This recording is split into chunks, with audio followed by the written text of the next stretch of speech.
Semarang, Jawa Tengah, Kamis petang. Diduga mengalami remblong, truk tronton bermuatan aki menabrak sejumlah kendaraan yang melintas dan terparkir di sejumlah toko dan warung. Truk yang terus melaju baru berhenti usai menabrak tiang listrik hingga mengakibatkan sopir terjepit bodi truk. Kondisi lalu lintas yang sedang ramai membuat banyak korban berjatuhan. Menurut sejumlah saksi mata, truk yang melaju dari atas tiba-tiba tidak terkendali dan menabrak beberapa kendaraan di depannya. Beberapa saat sebelum menabrak, beberapa kendaraan dan ruko terdengar suara klakson truk. Aku lagi tiba-tiba tuh aku dengar kayak ada tabrakan di atas gitu loh, kenceng.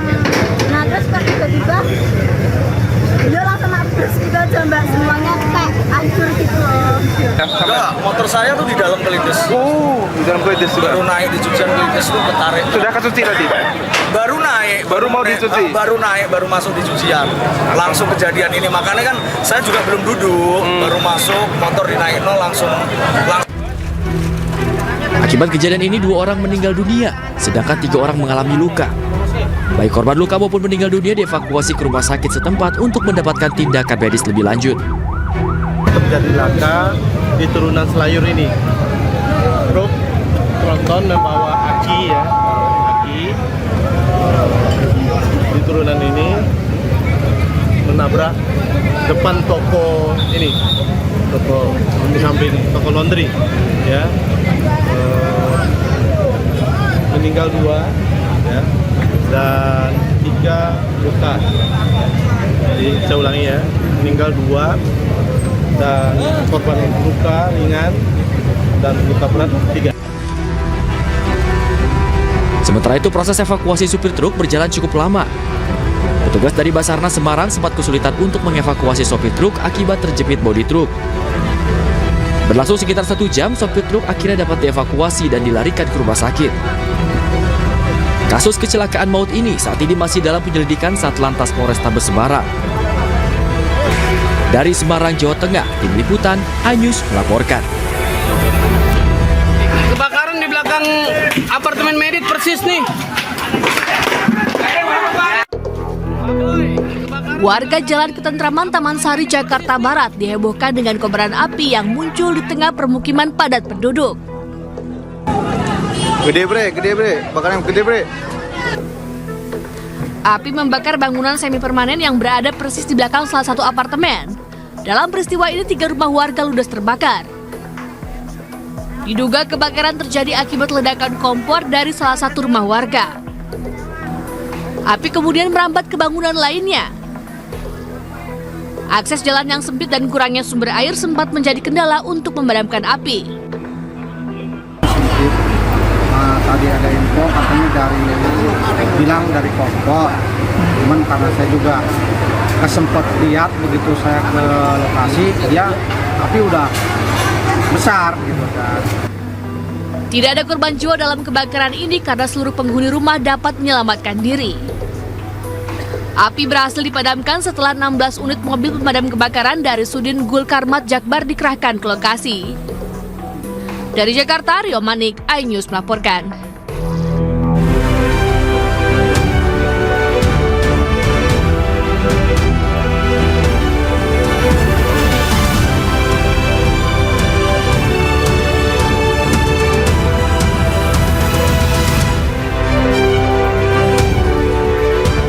Usai videonya viral dan mendapat kecaman, selebgram Isa Zega, transgender yang umroh berbusana wanita dilaporkan ke polisi.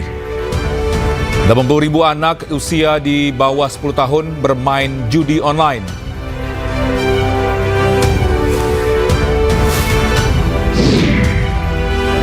Wapres Gibran Raka Buming Raka meminta agar jalur di zonasi pada sistem penerimaan peserta didik baru dihilangkan.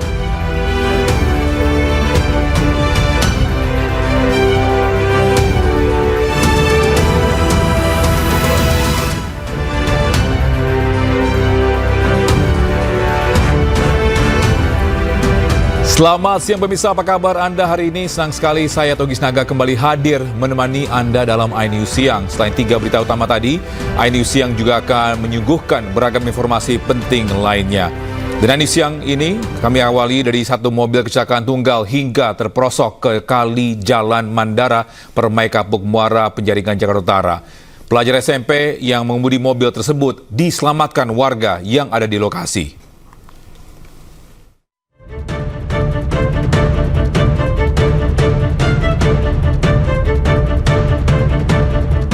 Inilah rekaman kamera pengawas saat satu mobil yang melaju dari arah Kapuk Muara menuju Pantai Indah Kapuk, Penjaringan, Jakarta Utara melaju hingga hilang kendali dan terguling lalu terperosok ke kali. Kecelakaan tunggal ini mengejutkan warga yang ada di lokasi. Warga lalu berupaya menolong pengemudi mobil yang diketahui merupakan pelajar SMP laki-laki. Pengemudi tidak terluka dan dibantu saat keluar dari mobil dan naik ke jalanan. Belum diketahui penyebab mobil yang dikendarai pelajar SMP tersebut bisa terguling dan terperosok ke kali. Sementara kondisi mobil ringsek dan sebagian kabin terendam air kali. Ini supirnya katanya anak sekolah? Iya, Satu orang? enggak ada yang celaka. Nggak ada yang luka-luka? Enggak, kelihatannya sehat. Itu dia masih pakai seragam ya bang? Iya, Yang abang lihat dia pakai seragam warna apa bang? saya lihat dari sini sih putih, biru, pakai dasi biru. Cewek cowok? Cowok, agak kepek. Sendiri ya? Iya, Tapi nggak kenapa-napa bang? sih enggak kenapa-kenapa. Ya, yang abang tahu itu penyebabnya karena apa bang? Dia bisa terguling ke kali bang? Tahu ya? Enggak tahu ngantuk apa main HP, enggak tahu apa itu. Orang kedengeran doang, aja. Evakuasi mobil dari dalam kali yang menutup jalan ini mengakibatkan Jalan Raya Mandara Permai, Penjaringan, Jakarta Utara sempat tersendat. Kecelakaan tunggal ini dalam penanganan unit Laka Lantas Polres Metro Jakarta Utara. Dari Jakarta, Sofyan Firdaus, iNews melaporkan. Pemirsa, tawuran warga Klender Duren Sawit dengan warga Cipinang, Jagal, Pulau Gadung, Jakarta Timur ini kembali pecah pada Kamis malam. Aksi tawuran sebelumnya juga terjadi pada Kamis dini hari di lokasi yang sama.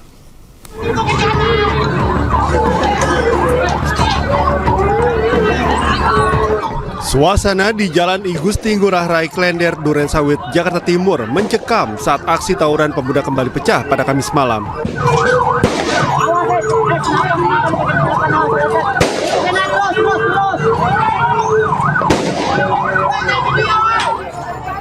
Dua kelompok pemuda dari wilayah Kebon Singkong, Klender saling serang dengan pemuda warga Cipinang, Jagal, Pulau Gadung menggunakan batu, kayu, hingga petasan.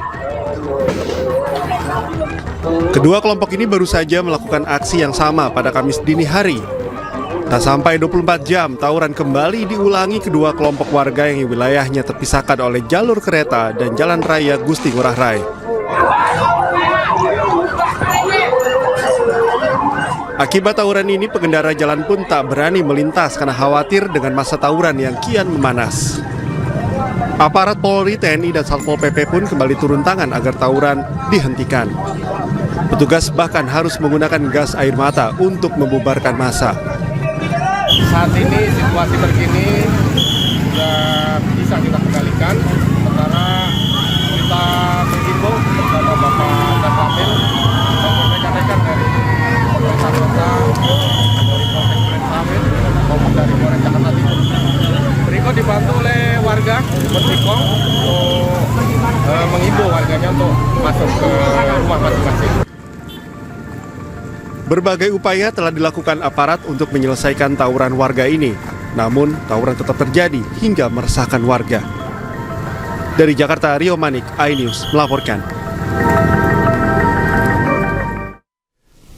Bisa diduga sopir mengantuk sebuah minibus menabrak sepeda motor pedagang sayur dan pejalan kaki di Makassar, Sulawesi Selatan.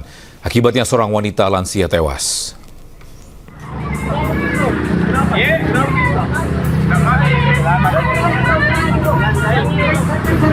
Video amatir merekam sesaat setelah insiden kecelakaan di Jalan Poros Insinyur Sutami, Makassar, Sulawesi Selatan. Sebuah minibus ringsek usai menabrak dua sepeda motor, tiang listrik, dan pejalan kaki. Akibatnya, seorang wanita lansia yang sedang berbelanja sayur di pinggir jalan tewas. Sementara seorang pemotor pedagang sayur luka parah di bagian pinggang dan paha. Kecelakaan diduga akibat sopir minibus mengantuk. Kan beli sayur, Terus langsung tiba-tiba itu mobil. kencang memang. Kencang memang.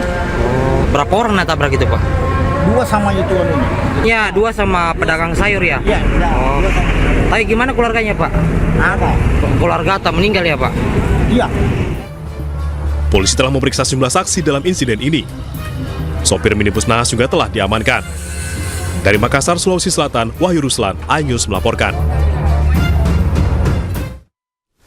Sosok jasad bocah laki-laki ditemukan mengambang di aliran kali banjir Kanal Barat Grogol, Petamburan, Jakarta Barat, Kamis sore. Korban diketahui masih berusia 3 tahun yang hanyut dari Sungai Cibinong, Bogor saat bermain mencari kepiting di tepi sungai.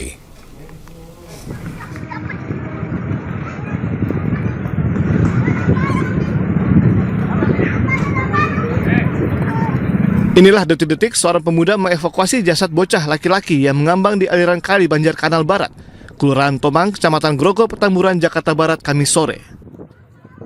Pemuda tersebut berenang ke tengah aliran kali, lalu membawa jasad bocah malang tersebut ke tepi kali. Sementara itu, dari hasil pemeriksaan diketahui, jasad bocah laki-laki tersebut merupakan warga Bogor, Jawa Barat. Korban masih berusia 3 tahun yang terseret Sungai Cibinong. Kepada polisi, ayah korban mengaku anaknya saat itu terperosok ke sungai dan hanyut di bawah arus saat bermain mencari kepiting bersama kakak dan temannya. Dari identifikasi awal, petugas Inafis Polres Metro Jakarta Barat mendapati luka di kepala korban, namun belum diketahui penyebabnya. Pada saat itu dari warga setempat diwakili sama ketua RT dan juga ayah korban memang mengatakan memang hujan. Pada saat itu anaknya izinnya kepada orang tua untuk main di pinggir kali ngambil kepiting. Nah, gitu. Dari hasil penyelidikan ini ada unsur kelalaian atau gimana? Kalau untuk saat ini kita belum bisa menentukan adanya tindak pidana. Yang pasti dari kronologis yang kita dapat dari keterangan saksi bahwa belum kita ketemukan tindak pidana. Murni ini adalah kecelakaan. Keluarga korban meminta polisi agar tidak dilakukan otopsi lantaran ingin segera memakamkan korban dan mengaku sudah ikhlas atas musibah ini. Dari Jakarta, Rizky Falufi, iNews melaporkan. Pemirsa, Polda Jawa Timur mengungkap motif pembacokan di Sampang Madura yang menewaskan 1 orang. Aksi pengeroyokan dan pembacokan terjadi karena ada kesalahpahaman. Atas kasus ini, Polda Jawa Timur telah menangkap 3 orang tersangka.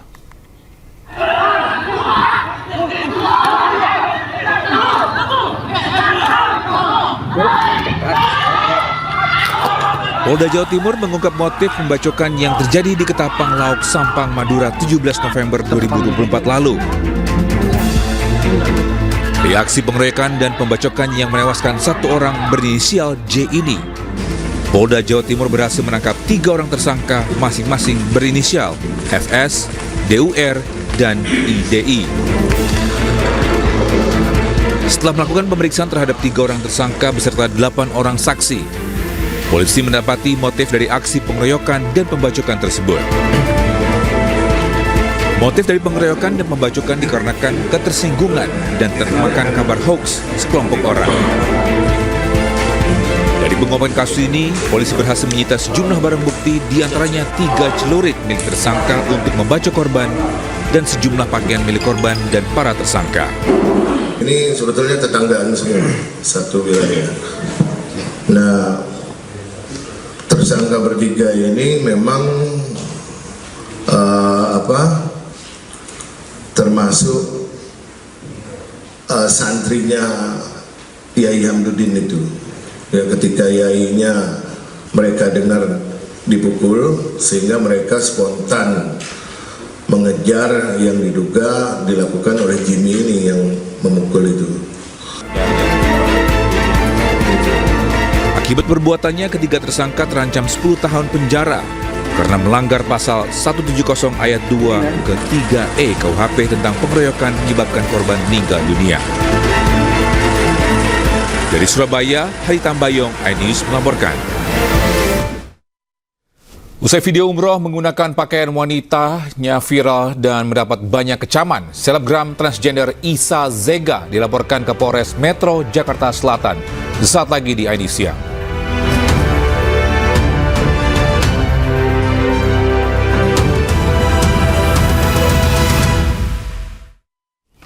Terima kasih masih bersama kami di iNews Siang. Pemirsa, tim gabungan Satgas TPPO berhasil mengungkap kasus tindak pidana perdagangan orang di wilayah Kabupaten Karimun, Kepulauan Riau.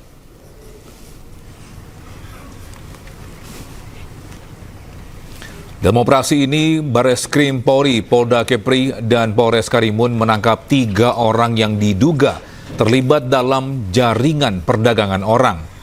Ketiga pelaku merupakan warga negara Indonesia yang telah lama jadi target operasi. Mereka diringkus saat melangsir korbannya dengan kapal cepat menuju perbatasan Indonesia-Malaysia. Hingga kini polisi masih terus mengembangkan penyelidikan dengan memeriksa peran masing-masing para pelaku. Baru ataupun yang banyak terjadi. Karena beberapa Polda, kami terakhir mendapat laporan dari Polda Sumut, menangkap 22 korban dengan pelaku, di mana mereka melalui pintu yang ada di Karimun. Ini menjadi perhatian kita. Kemudian, adapun modus yang dilakukan adalah melangsir. Jadi mereka dengan speed kecil menuju perbatasan Indonesia Malaysia, yang tepatnya di Lentiga ya, Lentiga. Sementara itu, warga Pangkal Pinang dihebohkan dengan penemuan jasad pria tergantung di sebuah rumah. Pria tersebut diduga seorang anggota polisi yang berdinas di Mapolda Kepulauan Bangka Belitung.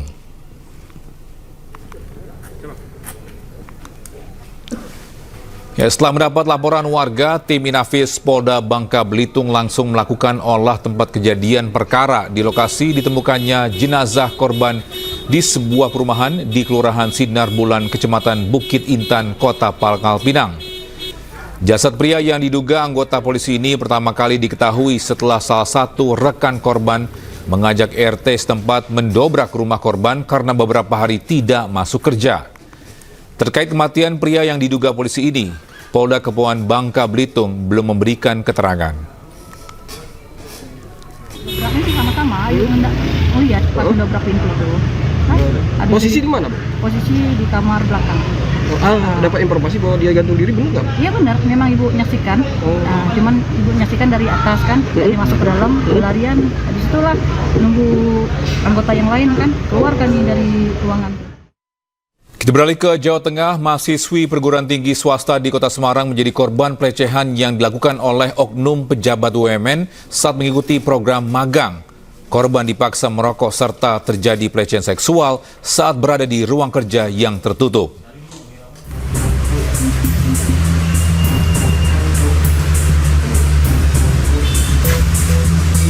Seorang mahasiswi di Kota Semarang usia 21 tahun melaporkan dugaan pelecehan yang dilakukan salah satu manajer perusahaan BUMN terkenal di Kota Semarang. Ia mengalaminya saat menjalani program magang. Lembaga Badan Hukum Keadilan Joglo Semar mendampingi korban untuk melakukan pelaporan di PPA Satreskrim Polrestabes Semarang tentang pelecehan seksual yang terjadi pada korban mahasiswi perguruan tinggi swasta di Semarang. Kejadiannya setelah korban menjalani program magang masuk di hari ke-21. Mahasiswi semester 7 dipanggil ke ruangan seorang manajer aset berinisial D.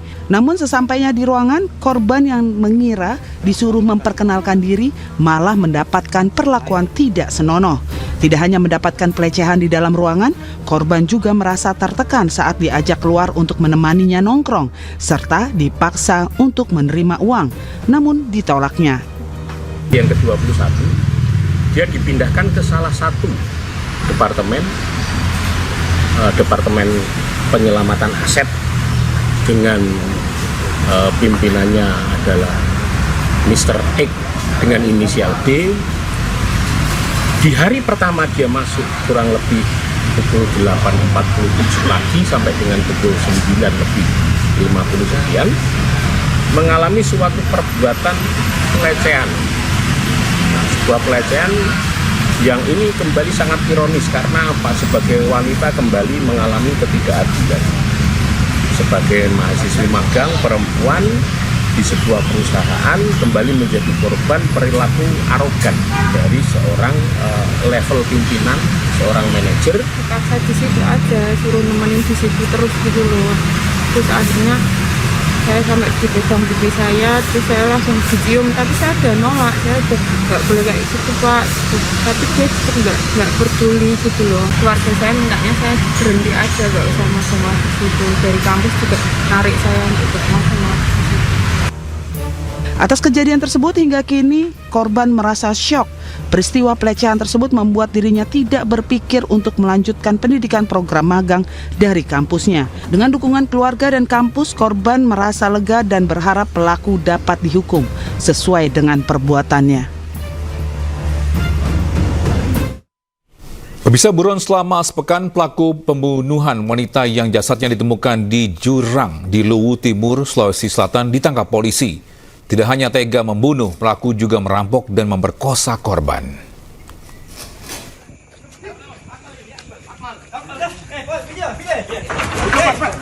Sudah.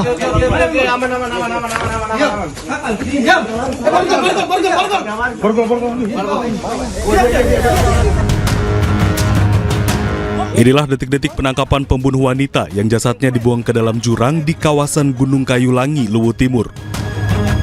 Agi, 23 tahun, ditangkap di lokasi persembunyiannya di Kecamatan Muara Badak, Kutai Kartanegara, Kalimantan Timur. Pelaku buron selama sepekan setelah membunuh korban. Berdasarkan pemeriksaan polisi, pelaku tidak hanya membunuh, tapi juga mengambil barang berharga dan memperkosa korban. Peristiwa itu terjadi saat korban menumpang mobil travel yang digendarai pelaku dari Palopo. Dalam perjalanan ke Morowali, pelaku berdalih terusik dengan pakaian yang dikenakan korban hingga timbul keinginan untuk mencelakai korban. Kemudian korban sempat lari keluar mobil dan terduduk di aspal. Pelaku mendekati, meninggal dunia. Kemudian pelaku mengambil perhiasan korban dan mengangkat korban langsung membuangnya ke jurang. Sebelumnya, jasad wanita ditemukan warga di jurang di Trans Sulawesi, Kabupaten Luwu Timur, Sulawesi Selatan pada 13 November 2024. Tim Polres Luwu Timur mengevakuasi korban serta mengidentifikasi kasus. Adanya dugaan pencurian dan kekerasan hingga menyebabkan korban meninggal dunia.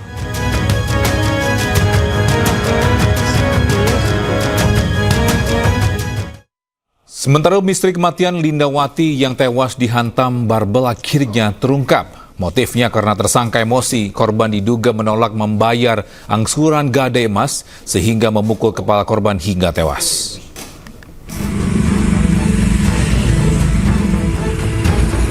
Misteri kematian korban Lindawati, warga Jalan Sutarjo Utara yang ditemukan tewas di sebuah rumah, berhasil diungkap Satreskrim Polrestabes bersama anggota Polsek Genteng, Surabaya. Pelakunya adalah Andre Surya, 51 tahun, kekasihnya sendiri yang sudah 2,5 tahun tinggal bersama. Hasil penyidikan sementara oleh polisi sebelum terjadi pembunuhan. Korban dan tersangka sempat cekcok terkait angsuran gadai emas karena korban enggan membayar angsuran gadai emas.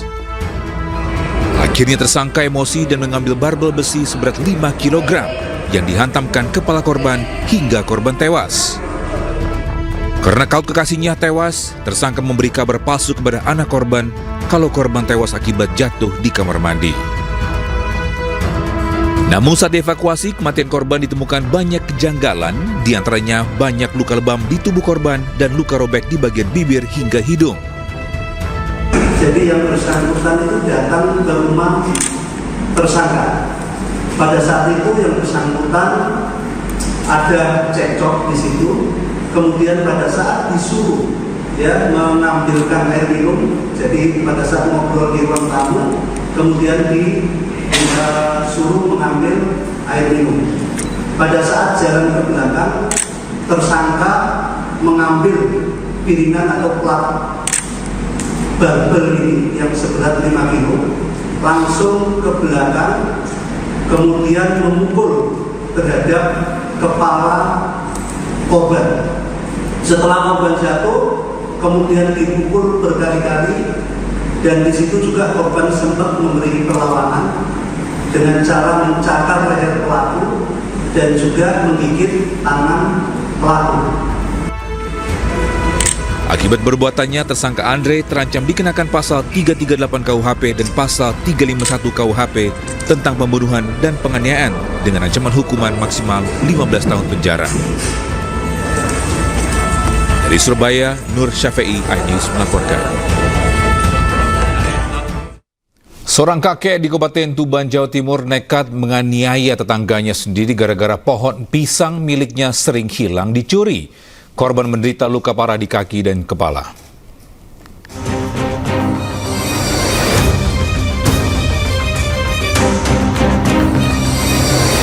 Seorang kakek berinisial S, usia 73 tahun, warga Desa Pelumpang, Kabupaten Tuban, Jawa Timur, nekat melukai tetangganya sendiri gara-gara pohon pisang miliknya sering dicuri.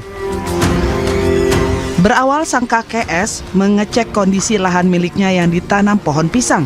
Namun kerap sekali pohon miliknya raib. Di waktu yang sama terdapat M, usia 43 tahun yang juga tetangganya sendiri, kepergok aksi korban saat menebangi tanaman pisang miliknya. Seketika dalam kondisi emosi, S melukai korban dengan benda tajam. Mendapati laporan dari masyarakat, Satuan Reserse Kriminal Polres Tuban menerjunkan petugas untuk mengejar dan meringkus pelaku. Pelaku dapat diamankan petugas tak lama setelah kejadian. Korban ini diketahui oleh tersangka atau pelaku bahwa sering mengambil pohon pisang dari milik pelaku. Kemudian pada saat hari kejadian, bahwa pelaku mendapati korban sedang mengambil pohon pisang tersebut, sehingga daripada itu pelaku langsung melakukan pembacokan kepada korban sebanyak 2 kali, satu di kepala, satu di kaki. Beruntung korban hanya mengalami luka di bagian kepala dan kaki sebelah kanan, sedangkan untuk tersangka harus mempertanggungjawabkan perbuatannya. Tersangka akan dijerat dengan pasal tentang penganiayaan dengan ancaman hukuman 2 tahun 8 bulan penjara.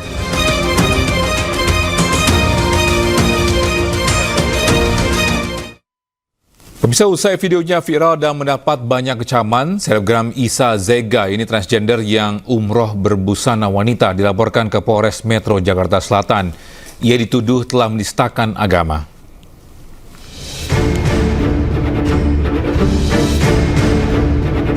Aksi selebgram transgender Isa Zega yang beribadah umroh dengan pakaian wanita berbuntut panjang. Polres Metro Jakarta Selatan menyatakan ada laporan dugaan penistaan agama dari 1 orang yang sudah diterima. Isa Zega dinilai menistakan agama Islam karena menggunakan pakaian wanita saat ibadah umroh di kota Mekah dan Madinah. Saat ini penyidik telah memeriksa barang bukti berupa video konten milik Isa Zega. Setelah menerima laporan, kita dari Polres Metro Jakarta Selatan tentunya langsung menindaklanjuti kasus yang dilaporkan. Udah dijadwalkan ada pemanggilan untuk Isa Zega? Masih dijadwalkan pastinya. Nanti setelah kita layangkan surat untuk pemanggilan, undangan klarifikasi, kita update kembali. Tapi Bu, kalau hanya pelaporan hanya dari 1 orang aja, bukan komunitas, apakah itu bisa? Ya, untuk sementara ini kita terima. Sementara itu, Majelis Ulama Indonesia masih menelaah terkait kasus Isa Zega. MUI membuka diri jika ada warga yang ingin memberikan tambahan informasi untuk menindaklanjuti kasus ini. Karena itu, MUI secara internal melakukan penelaahan dan juga kajian, dan idealnya pihak-pihak yang bisa memberikan informasi secara utuh, bisa memberikan informasi terkait dengan masalah ini ke Majelis Ulama Indonesia. Demikian juga kepada yang bersangkutan, ini perlu ada tabayun juga, dan MUI selalu terbuka untuk memberikan pembimbingan, kemudian memberikan pengarahan, memberikan masukan terkait dengan aspek syar'i sebelum nanti ada penetapan fatwa. Sebelumnya, video selebgram Isa Zega mendapat kecaman publik karena menggunakan pakaian wanita saat ibadah di Tanah Suci. Video tersebut menjadi ramai setelah disorot anggota DPR RI Mufti Anam.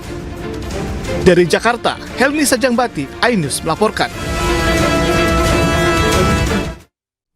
Wapres Gibran Rakabuming Raka meminta agar jalur di zonasi pada sistem penerimaan peserta didik baru dihilangkan. Informasinya usai jeda berikut.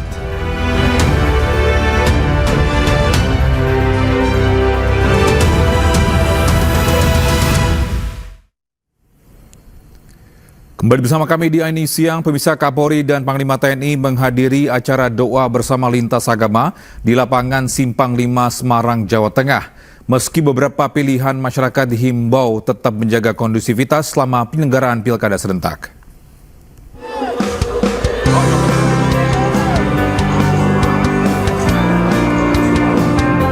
Kapolri Jenderal Listio Sigit Prabowo bersama Panglima TNI Jenderal Agus Subianto menghadiri acara doa bersama lintas agama bersama TNI Polri dan warga Jawa Tengah di lapangan Pancasila Simpang 5, Kota Semarang, Rabu malam.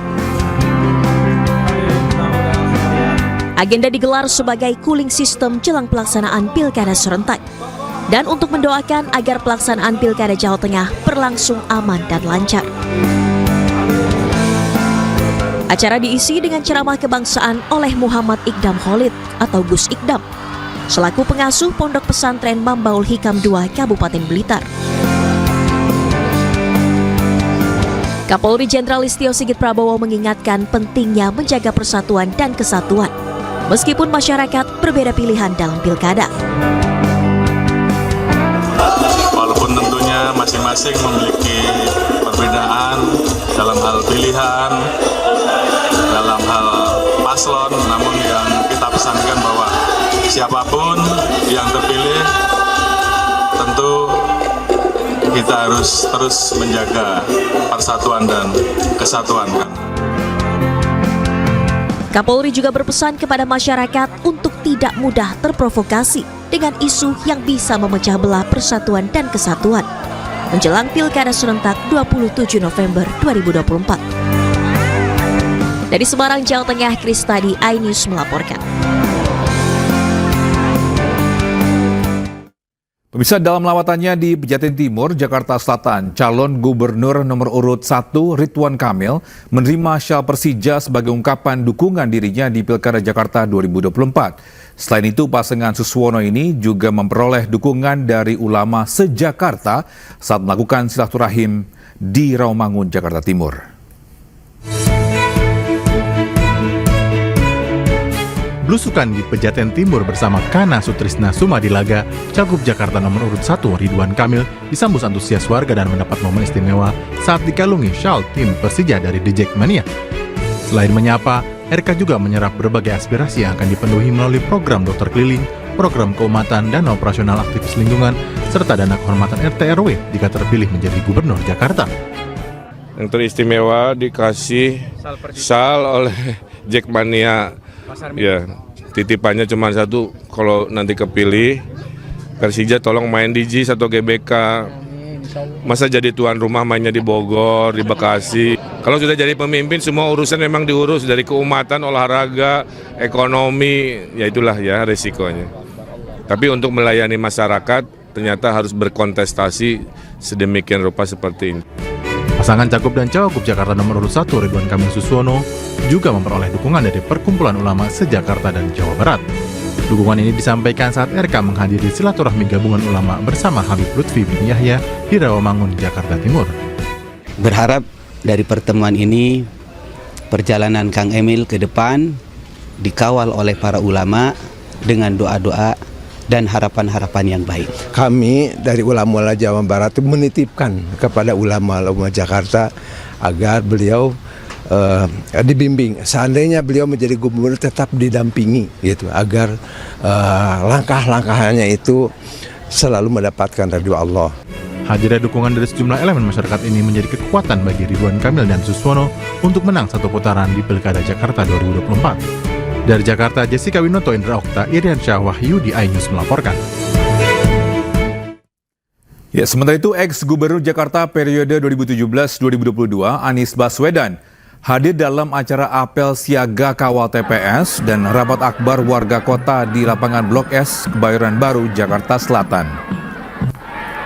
Selamat datang kami ucapkan ke Bapak pada Anies Baswedan, Bapak Pramono Anung, Bapak Rano. Ya, selain Anies Baswedan, hadir pula calon gubernur dan wakil gubernur Jakarta nomor urut 3 Pramono Anung Rano Karno alias Bang Dul. Anies hadir dengan mengenakan baret oranye dengan logo warga kota. Tak hanya bertiga, hadir pula Ketua Dewan Pengarah Warga Kota, Syahrin Hamid, juru bicara Pramono, Rano, ini Ciko Hakim, dan tokoh lainnya. Hadir pula belasan ribu relawan warga kota ini untuk mengawal suara Pramono Rano di TPS. Selamat datang kami ucapkan kepada Anies Baswedan. Pemirsa, Setio Budianto mendapat suara terbanyak dalam pemilihan Ketua KPK di Komisi 3 DPR RI. Atas hasil ini, Setio Budianto ditetapkan menjadi Ketua KPK 2024-2029.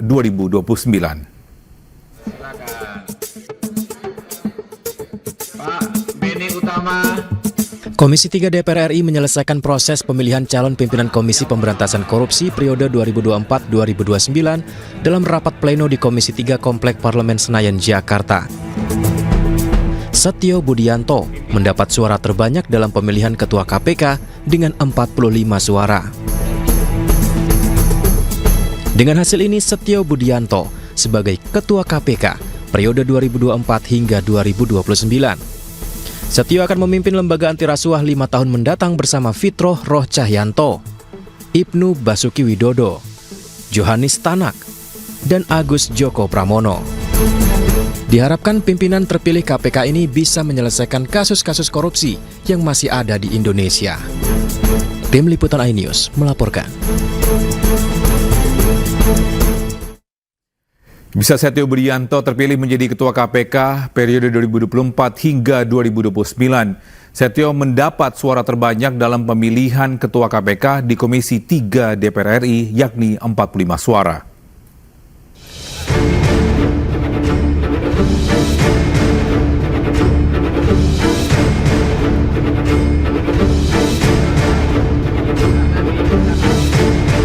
Komjen Pol Setio Budianto terpilih sebagai Ketua KPK periode 2024-2029. Komjen Setio Budianto terpilih menjadi Ketua KPK melalui mekanisme voting atau pemungutan suara dalam rapat pleno yang digelar di Komisi 3 DPR Kamis siang.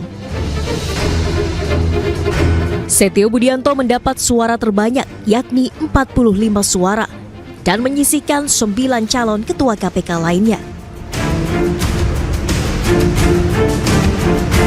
Komjen Pol Setio Budianto saat ini menjabat sebagai Inspektur Jenderal Kementerian Pertanian RI.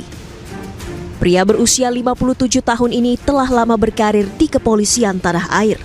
Ia juga merupakan mantan Kapolda Sulawesi Utara. Setio Budianto sendiri bukan orang baru di lingkungan Komisi Pemberantasan Korupsi. Dirinya pernah menjabat sebagai Direktur Penyidikan KPK. Selanjutnya, Komisi 3 DPR akan membawa nama 5 pimpinan KPK yang baru ke dalam rapat paripurna pekan depan. Tim Liputan iNews melaporkan. Kita ke informasi lainnya, bisa Wakil Presiden Gibran Rakabuming Raka meminta agar jalur zonasi pada sistem penerimaan peserta didik baru atau PPDB dihilangkan. Arahan tersebut sudah disampaikan Gibran kepada Menteri Pendidikan Dasar dan Menengah Abdul Muti.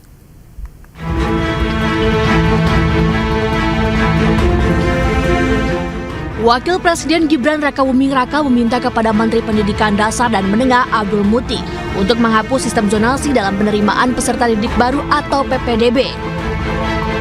Wapres Gibran juga meminta kepada Kepala Dinas untuk memprioritaskan pendidikan digital Indonesia.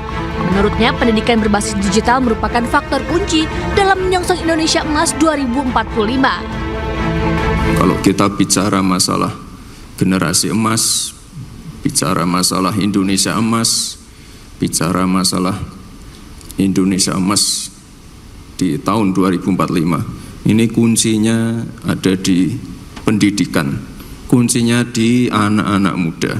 Makanya kemarin pada waktu rakor dengan para kepala dinas pendidikan itu saya sampaikan secara tegas ke Pak Menteri Pendidikan, Pak, ini zonasi harus dihilangkan.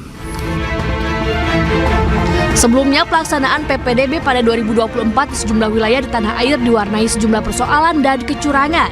Kebanyakan berkaitan dengan zonasi yang kuota penerimaannya paling besar. Tim Liputan, iNews melaporkan.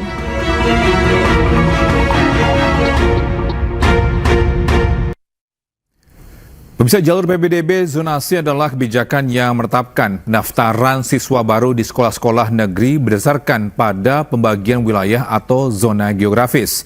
Dan berikut adalah beberapa hal yang perlu diketahui mengenai zonasi PPDB 2024. Yang pertama disebut tergolong dalam zonasi prioritas jika calon peserta didik tinggal di RT yang sama dengan sekolah. RT yang perbatasan ini langsung dengan sekolah dan RT sekolah ini berdasarkan pemetaan. Dan berikutnya ini terkait pemerintahan daerah menetapkan ini jika calon peserta didik tinggal di RT yang sama dengan sekolah, ini RT yang berbatasan langsung dengan sekolah dan RT sekitar sekolah berdasarkan pemetaan. Baik, berikutnya ini masih terkait dengan sistem zonasi PPDB penetapan. Nah, pemerintah daerah ini menetapkan wilayah zonasi dengan mempertimbangkan kepadatan penduduk, usia sekolah dan akses ke sekolahnya. Selanjutnya,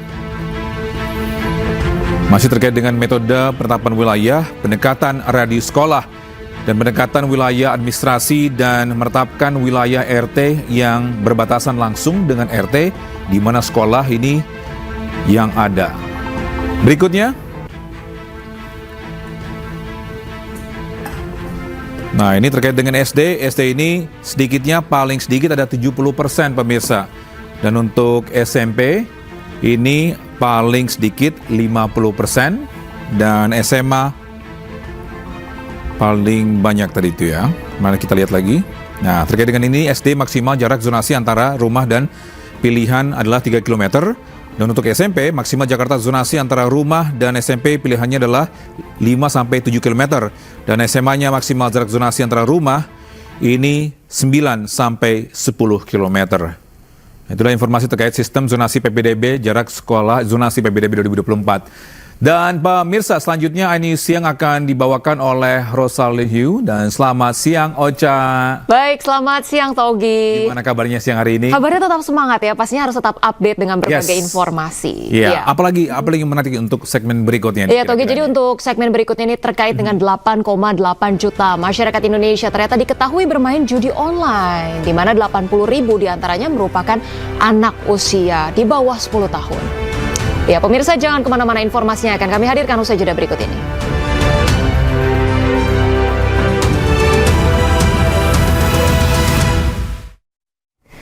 Pemirsa masih di iNews Siang bersama saya Rosalin Hu. Pemirsa, kita ke informasi terkait sejumlah rumah di kawasan pemukiman padat penduduk di Johar Baru, Jakarta Pusat. Pagi tadi ludes terbakar. Api yang berkobar hebat membuat warga sekitar panik.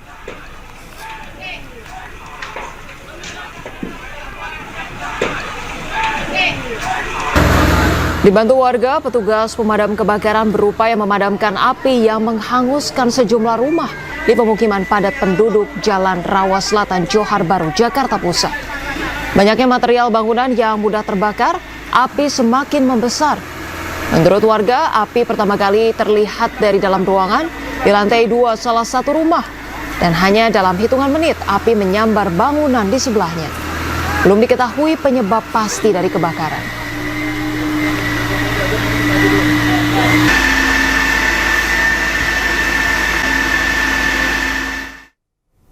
Pemirsa, sejumlah pengungsi terdampak erupsi Gunung Lewotobi laki-laki kekurangan air bersih sehingga warga harus mandi dan mencuci di area irigasi yang kotor.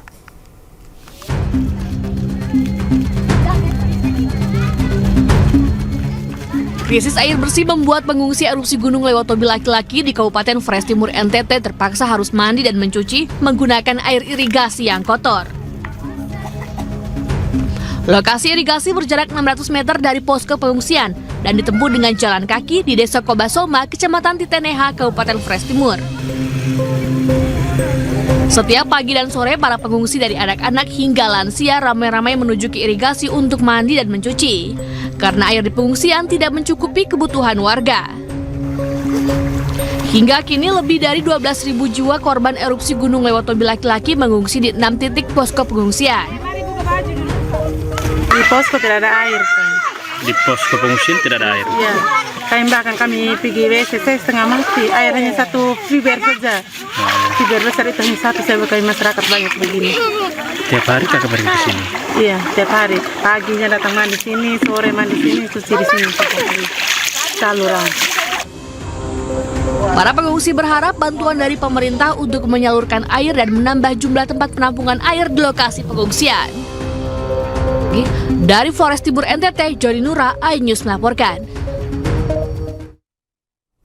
Pemirsa, Bareskrim Polri berhasil menangkap 1 tersangka yang masuk DPO atau dalam daftar pencarian orang dalam kasus judi online situs W88 di Filipina dan memulangkan tersangka ke tanah air.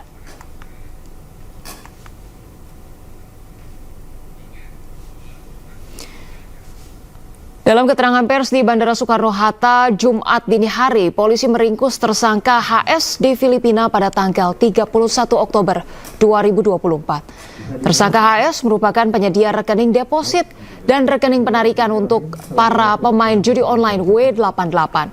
Diketahui perputaran uang dari situs judi online W88 mencapai 1 triliun rupiah selama 3 bulan di tahun 2024. Dalam rangka pemulangan, Polri berhasil menjemput DPO kami atas nama HS alias Ahan, yang mana sebelumnya Direktorat Cyber Polri telah mengungkap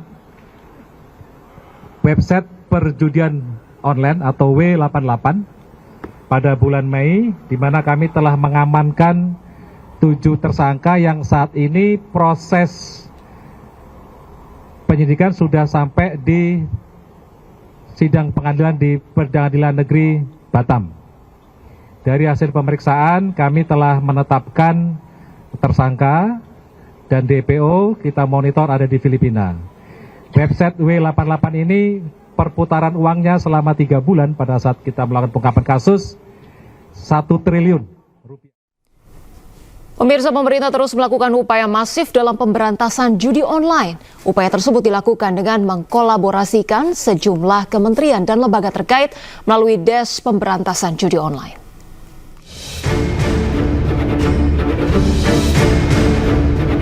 Sebanyak 8,8 juta orang di Indonesia terlibat judi online dengan perputaran uang menyentuh angka 900 triliun rupiah di tahun 2024. Pemerintah pun hingga kini terus melakukan upaya masif dalam memberantas judi online di tanah air. Menteri Koordinator Politik dan Keamanan Budi Gunawan menyampaikan pemerintah melalui Des Pemberantasan Judi Online akan melakukan 3 langkah prioritas. Di antaranya pemblokiran situs judi online secara sistematis, penelusuran aliran dana jaringan judi online, dan meningkatkan koordinasi lintas negara. Des gabungan akan bekerjasama dengan platform-platform teknologi dan penyelenggara jasa internet untuk melakukan pemblokiran secara sistematis. Yang kedua, Des gabungan juga akan terus melakukan penegakan hukum dan penelusuran aliran keuangan judi online. Kita akan upayakan koordinasi hukum lintas negara dengan menyasar aktivitas pencucian uang untuk memudahkan penindakan. Yang ketiga, Des gabungan juga akan memasifkan kampanye dan edukasi publik tentang bahaya akibat daripada judi online. Bahwa slot atau judi online itu adalah penipuan. Menteri Komunikasi dan Digital Menkomdigi Mutia Afif menyampaikan Komdigi secara aktif terus memblokir ratusan ribu situs judi online. Dengan itu, pemerintah juga menutup akun rekening bank yang terafiliasi dengan judi online. Situs-situs yang ditutup sudah 104.819, itu kalau dihitung dari 4 November, kalau kita hitung dari tanggal 20 Oktober atau pemerintahan baru, itu angkanya sudah di 380.000 sekian. Kemudian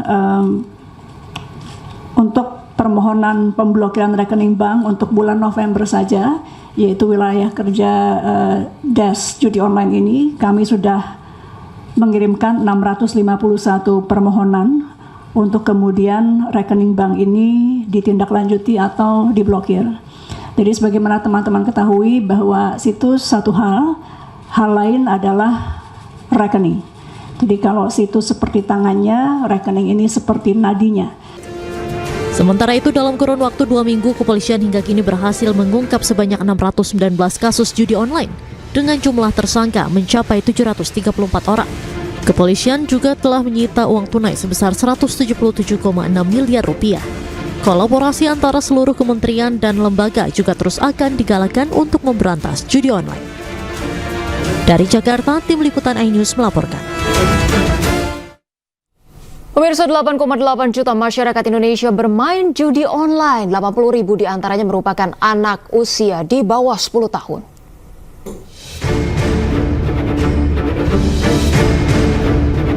Sebanyak 8,8 juta orang di Indonesia terlibat judi online dengan perputaran uang menyentuh angka 900 triliun rupiah di tahun 2024. Pemerintah pun hingga kini terus melakukan upaya masif dalam memberantas judi online di tanah air.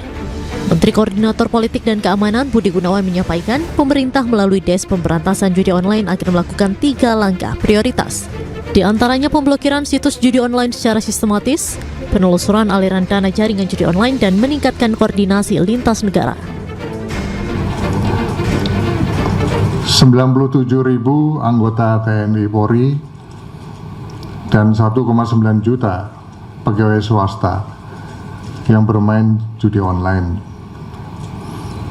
80.000 pemain judi online yang usianya di bawah 10 tahun. Dan angka ini diprediksi akan terus bertambah jika kita tidak melakukan upaya-upaya yang masif di dalam memberantas judi online ini.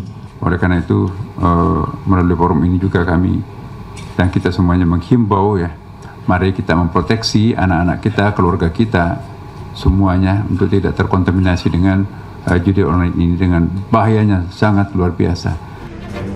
Menteri Komunikasi dan Digital Menkomdigi Mutia Afif menyampaikan Komdigi secara aktif terus memblokir ratusan ribu situs judi online.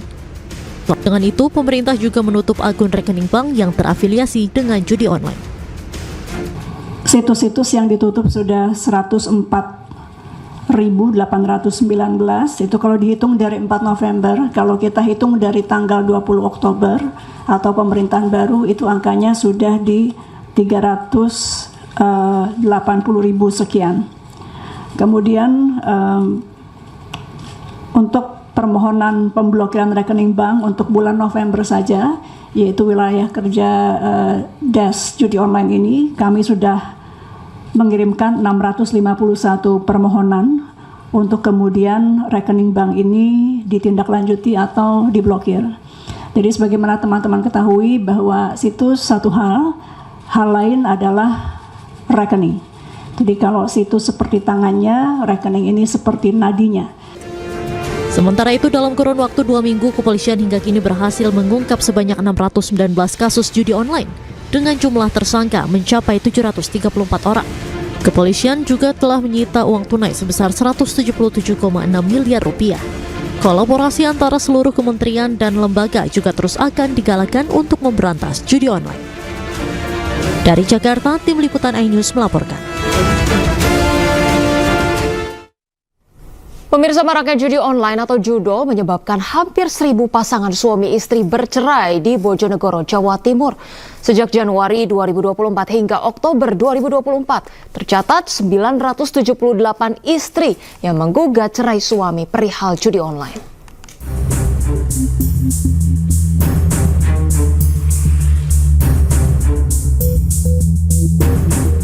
Jumlah istri yang mengajukan gugatan cerai karena suami kecanduan judi online di kantor Pengadilan Agama Kabupaten Bojonegoro terus meningkat. Selama bulan Januari hingga bulan Oktober tahun 2024 ini, tercatat ada sebanyak 978 istri yang menggugat cerai suami karena sang laki-laki terjerat judi online. Judi online menjadi faktor penyumbang terbesar kedua setelah faktor ekonomi dari total jumlah perceraian di kantor Pengadilan Agama sebanyak 2.360 perkara. Dari jumlah tersebut, 1.756 perkara merupakan cerai gugat atau yang mengajukan pihak istri, sedangkan sisanya 605 merupakan cerai talak atau yang mengajukan pihak suami. Di keluarga yang masuk di sini itu adalah pertengkarannya itu akan berimbas pada KDRT terbesar itu. Kemudian dia demi kecanduan judi online, dia akan melakukan sesuatu yang membabi buta, menjual seluruh asetnya. Kemudian yang kemarin juga menjadi itu, istri marah-marah karena hutangnya banyak. Diperkirakan jumlah ini akan terus meningkat memasuki akhir tahun 2024. Dari Bojonegoro, Jawa Timur, Dedi Mahdi, iNews melaporkan. Pemirsa, Presiden Prabowo Subianto bertemu dengan Perdana Menteri dan Wakil Perdana Menteri Inggris. Informasinya akan kami hadirkan usai jeda berikut ini. Jangan kemana-mana, pemirsa.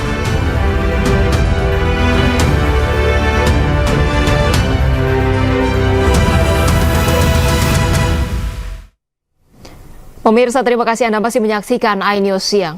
Dalam lawatannya ke Inggris, pemirsa, Presiden Prabowo Subianto bertemu Perdana Menteri dan Wakil Perdana Menteri Inggris, di mana sejumlah hal dibahas termasuk dengan program makan bergizi gratis.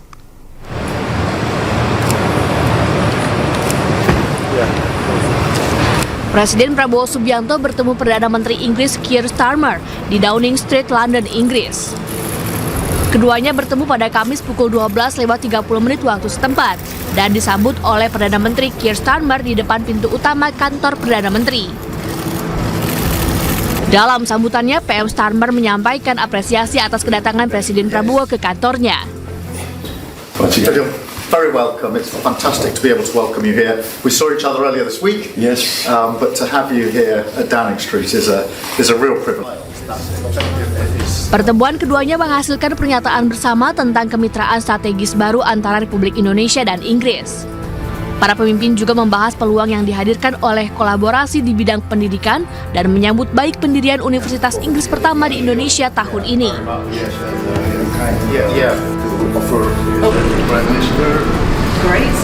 Di London, Presiden Prabowo Subianto juga menghadiri jamuan santap siang yang digelar oleh Wakil Perdana Menteri Inggris Angela Rayner di Lancaster House. Acara ini menjadi bagian dari rangkaian kunjungan kerja Presiden Prabowo di Inggris untuk mempererat hubungan bilateral antara kedua negara. Turut mendampingi Presiden Prabowo dalam jamuan santap siang ini adalah Menteri Luar Negeri Sugiono, Menteri Keuangan Sri Mulyani, Sekretaris Kabinet Teddy Indrawijaya, Menteri Hak Asasi Manusia Natalius Pigai, serta Wakil Ketua Komisi 1 DPR RI Budi Juwandono. Dalam kesempatan ini berbagai isu penting dibahas termasuk kerjasama di bidang pangan dan gizi anak-anak. But hopefully we'll be able to develop the relationships going forward with this government and with your election that you had and success, which is incredible and we're really pleased about that. Jamuan santap siang ini menandai komitmen Inggris untuk terus mendukung Indonesia dalam mewujudkan berbagai program yang bertujuan untuk meningkatkan kualitas hidup masyarakat. Dengan Wakil Perdana Menteri, ya kita membahas beberapa masalah tentang bagaimana saya jelaskan rencana kita untuk menyelenggarakan makan bergizi untuk anak-anak kita. Mereka sangat terkesan, sangat juga ingin mencari cara dan bentuk untuk membantu kita. Usai dari Inggris, Presiden Prabowo akan bertolak ke Abu Dhabi, Uni Emirat Arab, dan selanjutnya pada 24 November kembali ke Indonesia. Wakil Presiden Gibran Raka Buming Raka naik pesawat komersial dari Bandara Soekarno-Hatta menuju Semarang, Jawa Tengah. Gibran menggunakan baju casual saat tiba di bandara.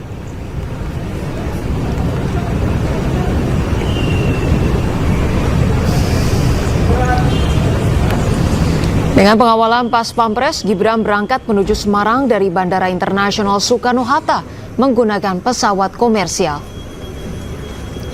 Saat tiba di Terminal 2, Gibran langsung menuju ke area pemberangkatan. Kedatangan Wapres Gibran tentu menyita perhatian warga yang ada di bandara. Gibran tidak ditemani sang istri, Selvi Ananda, menuju ke Semarang.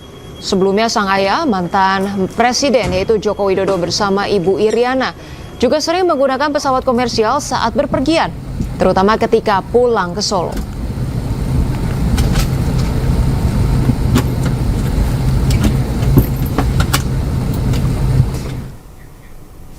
Pemirsa, Menteri Pertanian Republik Indonesia Andi Amran Sulaiman mengecek langsung program optimalisasi lahan atau OPLA di Kabupaten Sambas, Kalimantan Barat. Aksi ini sebagai langkah strategis mencapai swasembada pangan dan membuka peluang ekspor ke negara tetangga. Berarti baru satu ya, berarti masih ada satu kan? Satu kali lagi. Mudah-mudahan Pak Menteri. Setibanya di Desa Singaraja, Kecamatan Semparuk, Kabupaten Sambas, Menteri Pertanian Andi Amran Sulaiman langsung menuju saluran irigasi sawah, tempat berjalannya program OPLA optimalisasi lahan. Menteri Pertanian memeriksa setiap detail saluran irigasi dan lahan pertanian untuk mengetahui sejauh mana perkembangan program OPLA di lahan pertanian seluas 1.600 hektar tersebut. Program OPLA di Kalimantan Barat menjadi atensi Kementerian Pertanian karena berbatasan dengan negara Malaysia menjadi sebuah peluang untuk melakukan ekspor. 7 tahun yang lalu pernah kita kirim ke negara tetangga.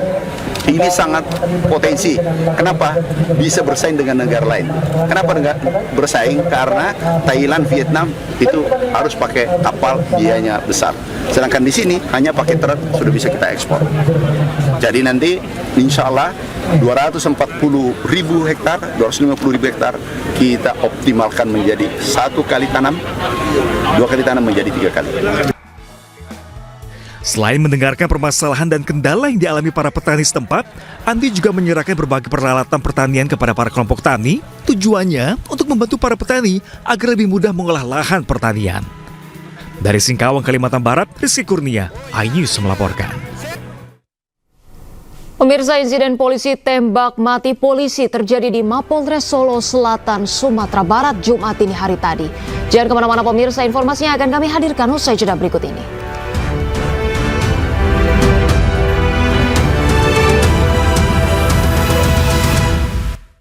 Pemirsa, masih di iNews Siang, insiden polisi tembak mati polisi terjadi di Mapolres Solo Selatan, Sumatera Barat pada Jumat dini hari tadi. Korban tewas dengan luka tembak di kepala sebelah kanan. Kasat Reskrim Polres Solo Selatan, AKP Ulil Rianto Asyari, ditemukan tewas di pelataran parkir Mapolres Solo Selatan usai ditembak oleh Kabak Ops Polres Solo Selatan, AKP Dadang Iskandar.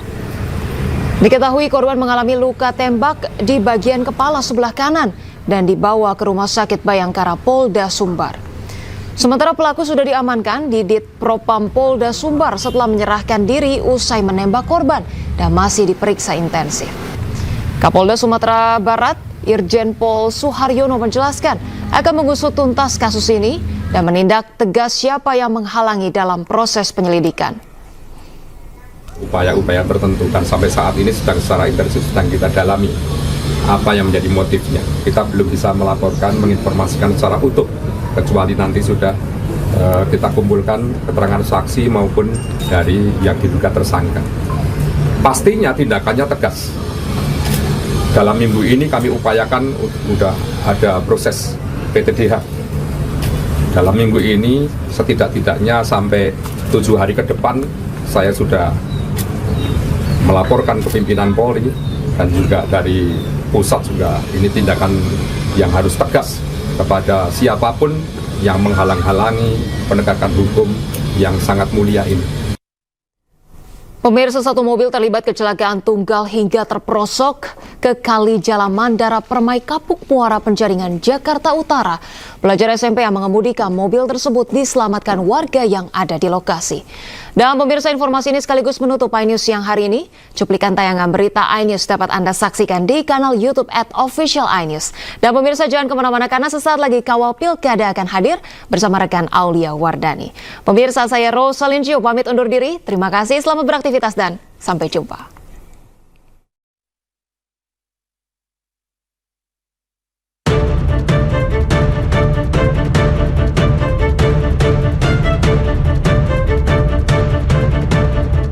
Inilah rekaman kamera pengawas saat satu mobil yang melaju dari arah Kapuk Muara menuju Pantai Indah Kapuk Penjaringan, Jakarta Utara melaju hingga hilang kendali dan terguling lalu terperosok ke kali.